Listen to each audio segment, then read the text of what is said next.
মুক্তির অপেক্ষায় সুজিত দত্তের পরিচালিত ছবি খাদান। বড়দিনের আগে প্রেক্ষাগৃহে মুক্তি পেতে চলেছে এই অ্যাকশন ভরপুর মুভিটি। জোর কদমে চলছে ছবির প্রচার। দেবসহ খাদানের পুরো টিম বেরিয়ে পড়েছে বেঙ্গল ট্যুরে। দুর্গাপুর থেকে শুক্রবার সকালে তারাপীঠ আসেন অভিনেতা তথা ঘাটালের সাংসদ দেব। এরপর বেলা 9টা নাগাদ মা তারার কাছে পুজো দেন অভিনেতা। এদিকে অভিনেতাকে কাছ থেকে এক ঝলক দেখার জন্য মন্দির চত্বরে ভিড় জমায় হাজার হাজার মানুষ। পুজো শেষ করে সাংবাদিকদের মুখোমুখি হয়ে সুপারস্টার বলেন, মায়ের কাছে চাওয়ার শেষ নেই, তবে সবাই ভালো থাকি, শান্তিতে থাকি, এইটুকুই চাইলাম মা তারার কাছে।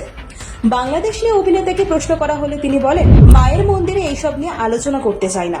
টলিপাড়ার অন্তরের খবর, শুধু খাদানের সাফল্যের জন্য এই পুজো নয়, দেব তার নতুন ছবির শুটিং এ রওনা দিয়েছেন বীরভূমে।